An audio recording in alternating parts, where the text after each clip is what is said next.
Magic means different things to different people.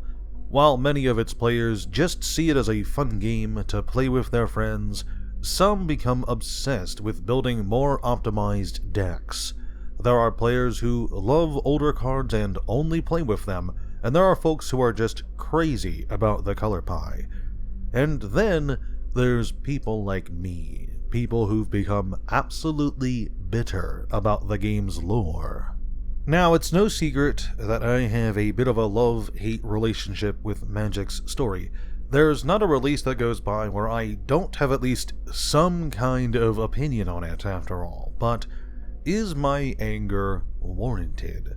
In this video, I wanted to take a step back and list my gripes, which will hopefully go a long way towards explaining why I can often seem to be so frustrated with the lore and negative about the game in general. Let's begin. A huge gripe I have is the consistency of the quality. Sometimes being a Vorthos can feel like you're sifting through a dumpster, trying desperately to find treasure hidden in the trash. Yes, there are good stories out there, but for every Neon Dynasty, there's 10 Kaldimes. And in recent years, Magic's story has been especially bad. Starting with War of the Spark, we've had mostly awful stories being released. Yes, I know there were bad stories in the past, but very few entries to the lore released after 2019 have been even tolerable. But why is that? I think there's a few reasons, all I feel to be equally important. The first is the overall length of these stories. Nowadays, we don't get novels accompanying new set releases. We get 5 very short stories detailing the main plot of the set and an equal amount of equally short side stories of varying quality. The length of these stories it's just detrimental to their overall quality, as you can only fit so much into such a small space. The plot of most sets especially feels extremely congested as a result, and there's rarely any time for actual world building, which it's one of my favorite things, and we never get much of it. Instead, we're given a brief story to focus on that usually leaves us dissatisfied. These short stories are made worse when their overall theme and tone is so radically different from what we used to have. Magic used to be a fantasy series, one in which we explored the worlds of the multiverse and followed these characters on wonderful adventures. But nowadays, it seems Wizards is trying to emulate the MCU's model by trying to turn its main characters into B-tier superheroes. Now, this was evident since the beginning of the Gatewatch saga, and even back then, the fans mocked the concept of the Justice League. But the sad truth is, WotC doesn't seem to see a problem with this. And so, we're left with a story that struggles to remain interesting, because the truth is there's only so many variants of event happens on plane X and Planeswalker Y has to save the day before it gets stale. And what makes it harder to enjoy is the characters we're stuck with. There's 2 major issues in the character department: the Planeswalkers we're given and the sheer volume of unused legends. Let's tackle these one at a time, shall we? Planeswalkers are one of the most unique aspects of Magic the Gathering, and we have a lot of them. More often than not, these Planeswalkers are the main characters of whatever story they're involved in, but the choices are just awful lately. There is a lot of interesting Planeswalkers, characters I find compelling and want to see more of. It baffles me then why Wizards would choose to focus on characters like fucking Kaya or Vivian, 2 of the worst Planeswalkers in their lineup, as main characters in several different stories. I don't care about Vivian. She's a genocidal nutjob. She's like PETA if they had access to nukes. I don't want to see more of her. Where's fucking Koth? My man's been doing 1v1 Final Destination no item games against New Phyrexia for over a decade now. I want an update on him, an actually interesting character. We used to have Planeswalkers that felt compelling and worth following, but nowadays we're forced to join along on the exploits of characters that have few, if any, redeeming qualities to them. And sometimes, like in Crimson Vow, it's not even a case of bad characters. It's a situation where characters have no reason being in the story. Unless I'm just remembering it wrong, there's a segment of the Crimson Vow story where Chandra is there and she just stands around doing nothing. One of the most powerful pyromancers in the universe. Can split flames, destroy buildings, etc. She's just hoping something comes along and something interesting happens. It's an embarrassment, and it shows that the writers have no idea how to utilize what they've got. And then there's the legends, and let me say, I have a very strong opinion on legendary creatures. There was a time when legendary cards reflected characters in the story, people who played some role in the events that transpired. Nowadays, legends are just used to fill slots, and we're lucky to get more than a few lines of lore for them if we get any at all. I mean, let's go back in time just a bit. In the entirety of the Tarkir block, I think there's a total of 24, maybe 25 legendary creatures, and all of them play some role in the story. What's more, the story gives us several named characters that we would only get cards for much later on. Now let's take a look at Dominaria United, the most recent set, and oh yeah, there's like 40-something new legends in the set, I think close to 80 if you count the ones introduced in the Commander decks, and no, not all of them appear in the story. Hell, I don't even think like a third of them make it in. Yeah, they have lore, but it's shit like, yeah, remember Zur? Well, he's immortal now, and he's definitely not up to anything, ha ha ha. It's an embarrassment, to say the least, and yeah, I know the argument is, well, Wizards needs to make more legends for Commander players, but do they really? There are like 1,500 legendary creatures to choose from. Does Wizards really need 40 loreless characters in a new set when 10 with lore would feel more impactful? I doubt it very much. What's worse than the lackluster characters we're given is the worlds they're on.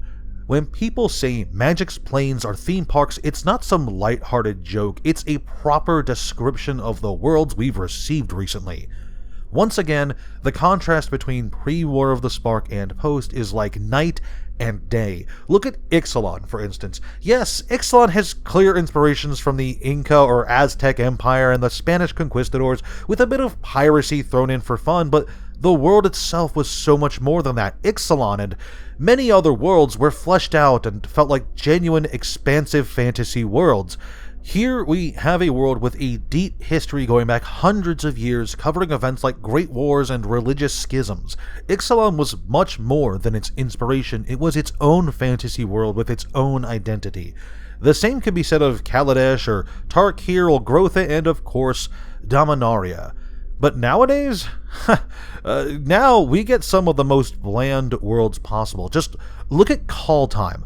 Try to keep a straight face when saying this world has any imagination put into it. You'd be lying. WotC just took Norse mythology, filed off the serial numbers, and called it a day. That's right, Call Time is just Norse mythology, the Magic set, and the same could be said of Strixhaven. I don't think we learned much about Arcavios at all. Strixhaven is just back to school, the Magic set. New Capenna can be gangs, the Magic set. It's very tiresome. We used to have worlds that took inspiration and expanded upon it in interesting and immersive ways, and now we have worlds that are just take this thing and slap a coat of magic paint on it, call it a day. It's very frustrating to think about, but not as frustrating as WotC's overall disregard for canon. One of the biggest issues I've had with the story these days is how frequently WotC will just disregard their own established lore. Like, there's a reason I say War of the Spark Forsaken is non-canon now. Virtually every major plot point from that book has been ignored. Honestly, if Dovin Bond shows up alive and well in the future, I would not be surprised. Let's look at Dominaria United. I cannot stress this enough. Reviving Urtai is a huge slap in the face for fans of the original Weatherlight saga, a story in which he didn't just die, he was turned to dust. Wizards is fully willing to just ignore 20 years of lore for what? Shock factor? Whoa, Urtai is back, look how serious it is?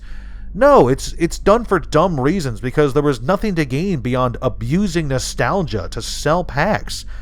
It seems like WotC in general just has no respect for their own brand and its story. Do you remember Ikoria?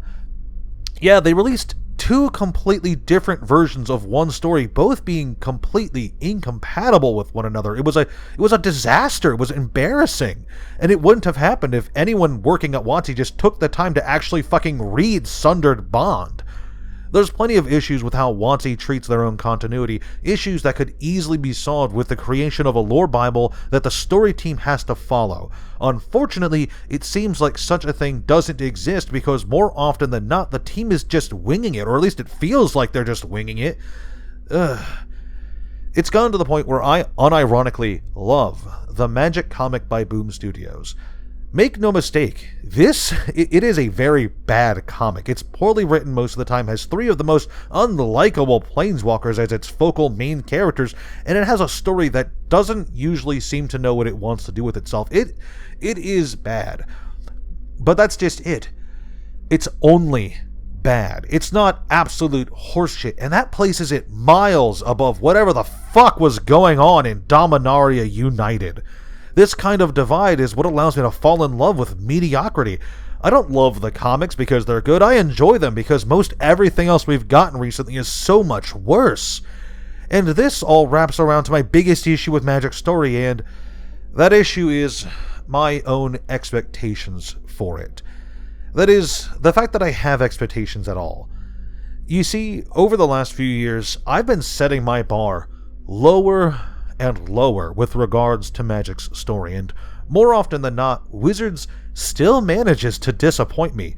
At this point, my only hope for a good story is that if we're on a new world, I want to learn about the world itself, the people who live there and what's going on, or if we're returning somewhere or revisiting an old character, we have at least some consistency and respect for the old lore. But guess what? Even these very low expectations are usually failed by the story team. It's really my own fault, looking at what WotC has pumped out lately and having any hope that their new stuff would be good. I had the audacity to get excited after Neon Dynasty's story, thinking foolishly that there was gonna, be a turnaround, that they were gonna start being better and that the story was gonna get better, but no. New Capenna came along and dashed those hopes, and then Dominaria United buried them. So now my expectations are very low. Like, I don't even know what's going to happen in the Brothers War. I have no idea what could possibly go on. I know it's going to suck probably, and that I'm likely going to be dismayed by what occurs in the story. The Brothers War is one of my favorite Magic stories in the 30-year history. It's one of my favorite novels in their lineup, and it's such an important piece of the game's history. At this point, I can only hope that WotC only slightly butchers it instead of making it an utter catastrophe. People have joked that they're going to turn Mishra and Urza into gay lovers, and honestly, if that's the worst that happens, I might actually be relieved, because they can make it so much worse. They could fuck up every aspect of the story for whatever stupid reason they have. Really, in the end, my problem with Magic's story is that, despite all evidence to the contrary, I keep hoping that it'll be, well, not good, but at least decent, and that I can go back to genuinely enjoying my favorite part of the game with new releases again.